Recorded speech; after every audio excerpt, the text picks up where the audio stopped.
जितने भी भारत के संबंध चलाने वाले राजा हैं उन सबको माइनस कर दो, उनको खत्म कर दो। लिहाजा उन्होंने कृष्णद्वैपायन व्यास को हटा दिया, जिन्होंने कल संबंध की स्थापना की थी। उन्होंने जो है मानव संबंध की स्थापना करने वाले इनको हटा दिया। उन्होंने जो है सातवाहन शक का नाम तक नहीं लिया, किसी का नाम नहीं लिया, और नाम लिया तो किसका? ईसा मसीह का। मैंने कल भी कहा था कि ईसा मसीह हमारे कौन लगते हैं? वो हमारे धर्मगुरु हैं, हमारी माटी में पैदा हुए थे, हमारी वो माइथोलॉजी जानते हैं, हमारी किस परंपरा से जुड़े हुए हैं भाई। हम इन अंग्रेजों के इतिहास को कब तक धोएंगे, ये हमारे देश की नियति आज पूछ रही है। तो अब हमको उन गोरी चमड़ी के अंग्रेजों से भय नहीं है, हमको अपने देश की सांवली चमड़ी वाले जो विद्वान हैं उनसे सबसे बड़ा भय है, क्योंकि वो अपना लिखा हुआ इतिहास वो बदल नहीं सकते, मिटा नहीं सकते। लेकिन एक नया सूर्योदय हुआ है मित्रों। जो मैंने बातें अभी कही, इधर 2-3 वर्षों में जो विक्रमादित्य की खोज हुई है, आज जिस मूर्ति की बात मैं बता रहा हूँ, जिस जो है उनके अभिनंदन पत्र की बात बता रहा हूँ, ये सब चीजें हमारी ठोस सामग्री है और हमको अब अपनी मत बदल लेनी चाहिए। मैं बहुत पहले से इस समारोह में आता रहा हूँ। एक साल ये बगल वाले कमरे में संगोष्ठी हो रही थी, तो डॉक्टर रामचंद्र तिवारी जी ने अपना आलेख पढ़ा। आप जानते हैं उनका ग्रंथ है जिसमें उन्होंने कालिदास को गुप्त युग के जो विक्रमादित्य हैं 4वीं-5वीं शताब्दी के उनके समय का माना है। तो बोलते बोलते वो तैश में आ गए। उन्होंने कहा कि मैं चैलेंज करता हूं आप सबको, यदि कोई विद्वान कालिदास को गुप्त युग से पीछे कहीं पर रख दे तो मैं उज्जैनी आना छोड़ दूंगा। तो वहीं पर बैठे हुए थे चाणक्य जैसे हमारे, अब तो इस समय उनका स्मरण कर रहा हूं श्रद्धापूर्वक, आचार्य रेवा प्रसाद द्विवेदी जी। तो रेवा प्रसाद द्विवेदी का तिवारी जी ज्यादा अच्छा होगा कि आप अभी छोड़ दीजिए, अभी चले जाइए, क्योंकि आपको उज्जैनी आने की जरूरत नहीं है। तो बड़ा तहलका बन गया और भाई रथ साहब जो है वो दौड़े दोनों को बनाने के लिए, करने के लिए, और उन्होंने कहा कि एक तो मैं ही हूं जो कह रहा है कि कालिदास ईसा पूर्व 1वीं शताब्दी के थे और विक्रमादित्य के दरबार के थे, और आप ये कहने का ढंग है कि आप उज्जैनी आना छोड़ देंगे। तो ये भी दृश्य मैंने अपनी आंखों से देखा है। मित्रों, बहुत सी बातें कहने को हैं, कालिदास पर जितना ही कहा जाए उतना ही कम है। मैं केवल इतना जानता हूं कि जैसे हमारे स्वतंत्र भारत ने सिंह को राष्ट्रीय पशु माना, मयूर को राष्ट्रीय पक्षी माना, कमल को राष्ट्रीय फूल माना, वैसे ही महाकवि कालिदास को राष्ट्रीय कवि होना चाहिए। ये राष्ट्रीय कवि उनके लिए रूढ़ होना चाहिए, क्योंकि मैं ये मानता हूं कि संपूर्ण भारत, और वो भी आज का भारत खंडित भारत नहीं, बल्कि वो बृहत्तर भारत जिसकी सीमाएं दक्षिण पूर्व एशिया तक और पश्चिमोत्तर जो है कंट्री तक फैली हुई थी, उस भारत की जो छवि दिखाई पड़ती है वो केवल कालिदास साहित्य में दिखाई पड़ती है। कालिदास के बारे में मेरी जितनी भी मति है, जितनी भी सोच है, मैं लगभग सबके साथ चिपका हुआ हूं। मैं ये मानता हूं कि महाकवि कालिदास के बारे में 4-5 चीजें तो आप समझ लें। पहली बात तो ये कि निश्चित रूप से वो बेचारे बचपन में मातृ पितृविहीन हो गए थे। ये पीड़ा उन्होंने एक नहीं जाने कितनी जगह अपनी रचनाओं में बार बार उन्होंने दी है। बार बार इस बात को बताया है। कवि जो है वो साफ साफ नहीं लिखता है, संकेत में लिखता है, लेकिन ये पीड़ा अपनी मातृविहीनता की पीड़ा समझ, चाहे वो दीर्घापांग मृग के माध्यम से आती हो या कहीं और माध्यम से आती हो, लेकिन जब शकुंतला कहती है कि बेटे अचिरम प्रसूतया जनन्या बिना मया संवर्धितोसी, तुम्हें जन्म देते ही तुम्हारी मां मर गई, तब मैंने तुमको अपना बेटा मान करके पाला पोसा। ये कालिदास क्यों कह रहे हैं? इसलिए कि वो भी किसी मां के द्वारा पैदा करते ही छोड़ दिए गए थे। उनकी माँ शायद उनको माँ का प्रेम नहीं मिला। और इसकी पूर्ति, इसका प्रमाण आगे ये है कि कालिदास को दत्तक पुत्र से बड़ा प्रेम है। उनकी हर रचना में किसी न किसी बहाने कोई ऐसा जीव जंतु आ जाता है जिसको किसी सयाने आदमी ने अपना बेटा माना है। एक और है हमारी यक्षिणी जो यशोपान्ते कृतक तनया पान्त्या वर्जितों में एक मंदार के वृक्ष को अपना बेटा मानने का सोचिए क्या औचित्य है।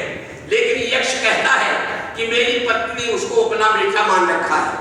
दूसरी ओर जो है ये कुंभोदक नाम का सिंह कहता है अमुक पुरः वशिष्ठ देवदारू पुत्री कृतोषव वृषभध्वजेन।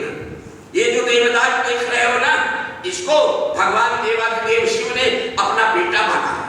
और भगवती पार्वती के स्तनों के दूध का आनंद जो षडानंद ने लिया है, गणपति ने लिया है, उसी दूध के स्वाद का रस ये भी जानता है अच्छी तरह से। और उसकी रक्षा के लिए मैं नियुक्त हूं, इसलिए मेरे सामने आ गए हो, मैं तुम्हें खाऊंगा जरूर। वहां पर देखे कि देवदारू वृक्ष को भगवान शंकर अपना पुत्र मानते हैं। और तीसरी ओर ये दीर्घाकांड मृग है। जब शकुंतला चलती है तो उसको लगता है कि किसी ने हमारा बलगल पकड़ लिया और पूछती है क्वेश में वसने सज्जते, ये मेरा कौन पल्लू मेरा कौन खींच रहा है। और तब दुष्ट कहते हैं कर्ण कि बेटी श्यामा को मुष्टि परिवर्तित को जहाती सोयम न पुत्र कृतकः पदमी मृग। ये तीन प्रमाण मैं दे रहा हूं बेटा मानने का। ये कालिदास मानो चीख चीख कर कह रहे हैं कि मैं तो माँ बाप को खो चुका था बचपन में, लेकिन किसी पड़ोसन ने मेरा पालन किया, किसी सदै जो है दंपति ने मुझे अपना बेटा मान करके मुझे पालन पोषण किया। ये मुझे दृढ़ विश्वास है इस बात का कि इतनी बड़ी धारा अलकनंदा की है पूरे हिमाचल में। आप सब जानते हैं सब शाखाएं जो है अलकनंदा में आकर मिलती है। अलकनंदा का कालिदास ने कहीं पर नाम तक नहीं लिया। नाम लिया किसका? नाम लिया उन्होंने मंदाकिनी का और भागीरथी का।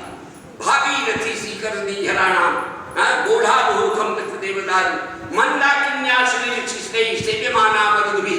ये दोनों नदियां उनको बहुत पसंद है, इसलिए कि मंदाकिनी के तट पर ही वो कविता गांव है कपिस्थल, जहां पर कालिदास पैदा हुए। वहीं पर उनका स्थान था, वहीं पर वो पैदा हुए और वहीं पर किसी महापुरुष की कृपा से उनको उज्जैनी आने का अवसर मिला। ये बड़ा लंबा इतिहास है। मैंने अपनी विद्योत्तमा नाटिका में उस पूरे इतिहास को रूपायित किया है। जो हमारी पीढ़ी के जो स्वनामधन्य हमारे आचार्य थे, बड़े भाई थे, उनको भी मेरी वो रिसर्च बहुत पसंद आई।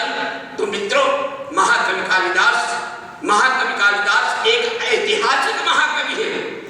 यूं तो बद्रीनाथ कल्ला जी उनको कश्मीर का मानते हैं, पंडित सदानंद जखमोला जी वो अपने पहाड़ का मानते हैं।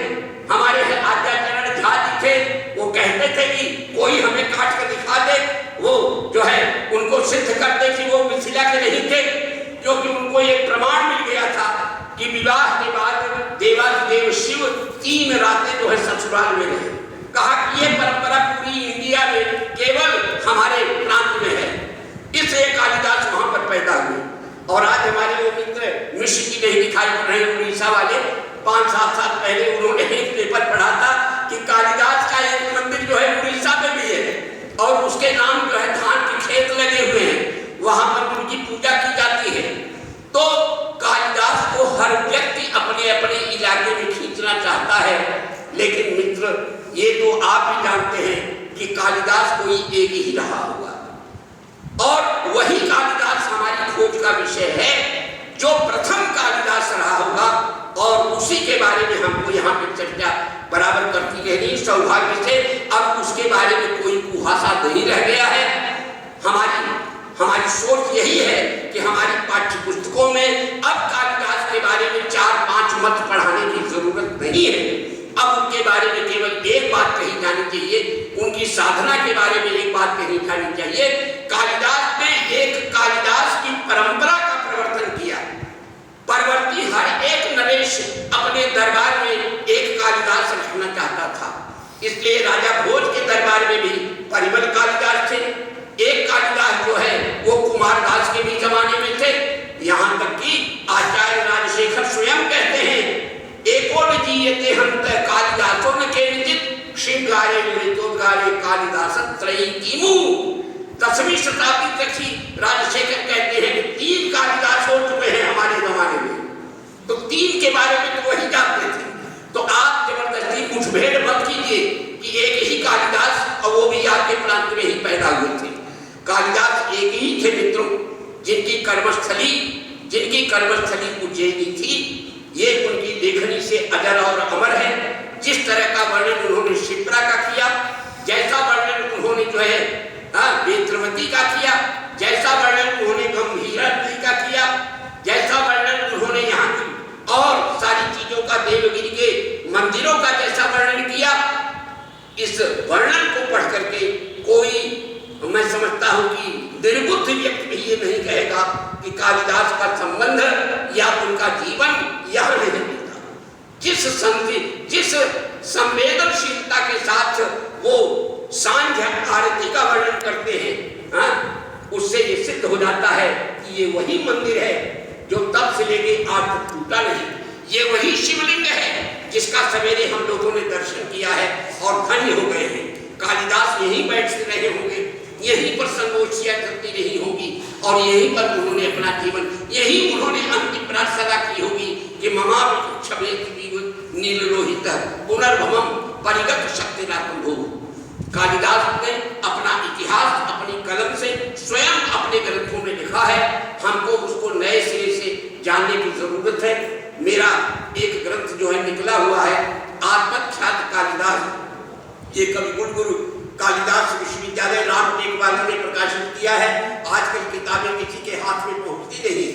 फिर मैंने अभी एक नया ग्रंथ लिखा, विश्वगुरु भारत। एमेजोन पर बहुत अच्छी तरह से उसका प्रचार प्रसार हो रहा है, लोग खरीद रहे हैं। उस पर भी मैंने जो है सम्राट विक्रमादित्य की ऐतिहासिकता के बारे में जो अकाट्य प्रमाण दिए गए हैं, उसके बाद अब उनके बारे में द्वैत वाली बातें समाप्त हो जानी चाहिए।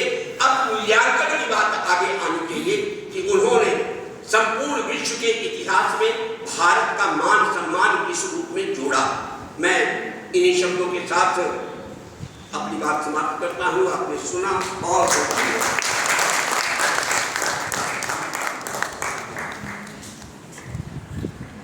सचमुच में आज का दिन, आज का सत्र धन्य हो गया। मैं चाहूँगा कि कर्ता ध्वनियों से सम्मान करें। और अभी चर्चा हो रही थी कि हमारे